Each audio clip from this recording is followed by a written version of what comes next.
So, Conor Benn gets his revenge versus Chris Eubank Jr. Well, a very depleted Eubank Jr. So I was lucky to go down to London on fight week, go to the press conference and obviously the fight night itself, which was an incredible experience. I honestly thought the atmosphere was one of the best I've been to in a long time. Not to mention the ring walks by Conor Benn and Eubank were just amazing in my opinion. Fortunately, the fight didn't live up to that. I just want to give you my thoughts after watching back. And obviously, from watching from ringside, I got a different perspective, but you could definitely tell, even from ringside, that Eubank just looked very slender, very off the pace, whereas Conor just looked like he had a lot of energy, but less nervous energy and, I guess, fighting off of anger, which he did in the first fight. While overall, just his control and ring generalship was just at another level. He used his jab really well, something he didn't do enough in the first fight. If you guys watch my tactical overview, something I really addressed. Well, he also did a tremendous job setting up those stiff hands downstairs to the body, along with the right hand behind it. And it was just a game plan he probably should have followed in the first fight, instead of constantly lunging in to try and land the overhand right over the top.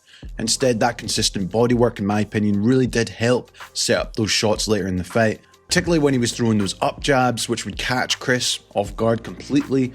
And even when watching from ringside, you could tell kind of Chris's guard was dropping. I remember saying that to my friend ringside when we were watching. But overall, yeah, it was just a very good performance. However, I need to speak the reality of the fight itself and Chris Eubank Jr. And he was clearly depleted completely from that weight cut. And he just looked a total shell of himself, even compared to the last fight, where he probably wasn't even at his best then, if we're being honest. I think tactically and the strategy potentially was to try and probably box Ben a little bit, get behind the jab and counterpunch as he came in. But unfortunately for Eubank, I just feel the physical variable of that weight cut really made the difference of what this fight became. You know, he really struggled to get his timing on board with his jab, and even the moments that he did land on Conor, it really didn't seem to affect him that much compared to even the first fight. I also just thought his footwork was very flat, he couldn't really get out of distance and time it. But I also just think obviously the bodywork of Ben, the consistency of going downstairs instead of constantly headhunting also probably made a slight difference in this fight. Well, he just wasn't as predictable with his feints. If you guys watch my tactical overview, I just felt he made it difficult for Chris to work out where the punch was going to come.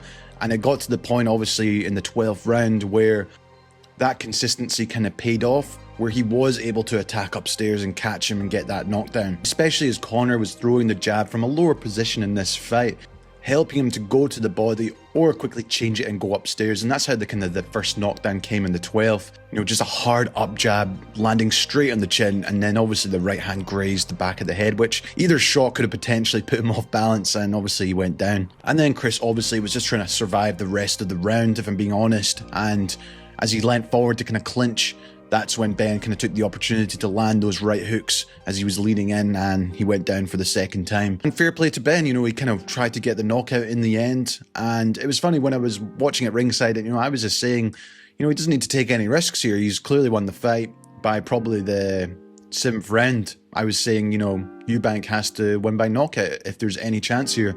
But yeah, it didn't really set alight as much as maybe Conor had the more success throughout. But at the same time, I don't know what that says about Conor Benn, you know, because Eubank Jr. just looked totally off the pace, obviously, and depleted. But I guess he is still this naturally bigger man, so maybe he was still able to take those punches throughout the rounds. But maybe it was also just the more consistent body work as well.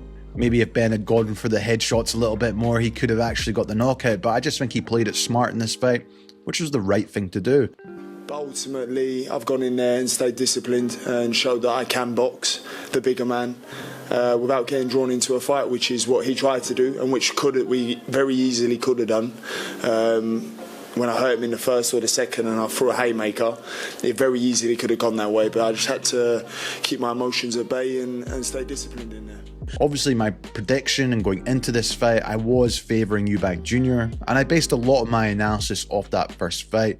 I obviously knew the weight cut and the rehydration clause was always going to be an issue in some respect, but I did think he'd be able to handle that again and get the job done. But I can admit I was wrong, and I do think that physical variable was one of the key factors of this fight. If Eubank had been able to rehydrate completely to what he wanted, would we have seen a better performance? I personally think he would have performed better. And I guess it was a bit of a sad ending to see the way it turned out for him. And it was interesting, even the press conference, he said there was potentially some issues in the camp, whether it was an injury or it was just the weight cut. I guess we'll maybe find out in the future.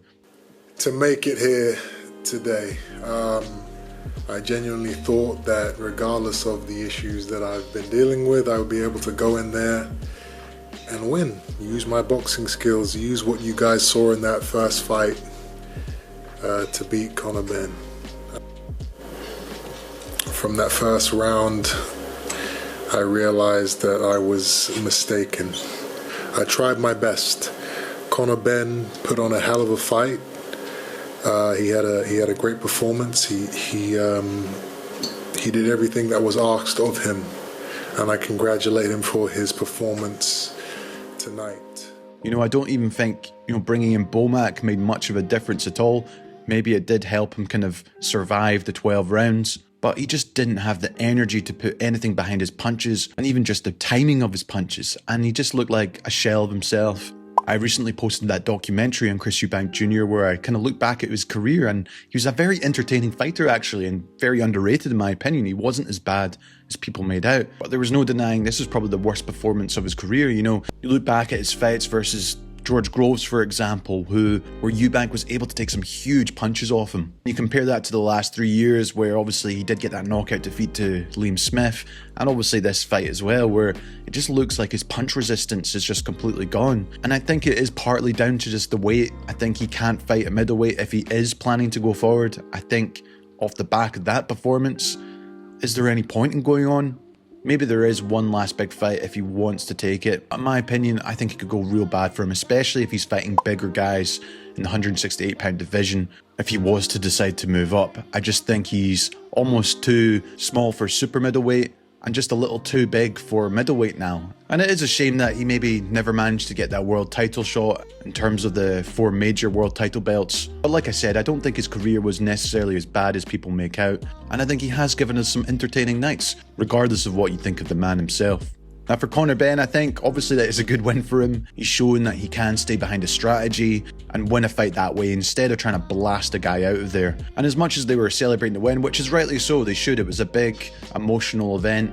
But the conversation around world title shots next and how he can maybe snap up a belt at 147 pounds, I'm not too sure. I feel Conor Benn himself, after moving up in weight, to move back down to 147 pounds, is going to take a lot out of him in my opinion. I think 154 pounds is probably a better weight for him, but then you look at the talent in that division. You've got Virgil Ortiz, Boots Ennis, Murtazalia, Sebastian Fundora.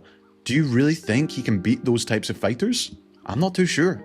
Obviously they've been talking about the WBC belt with Mario Barrios, or potentially setting up with Ryan Garcia if Barrios and Garcia end up fighting, and I think that would be a tremendous fight in terms of the build-up, the grudge between the two, and would obviously sell out in the UK and the US, and I quite like that fight potentially in the future.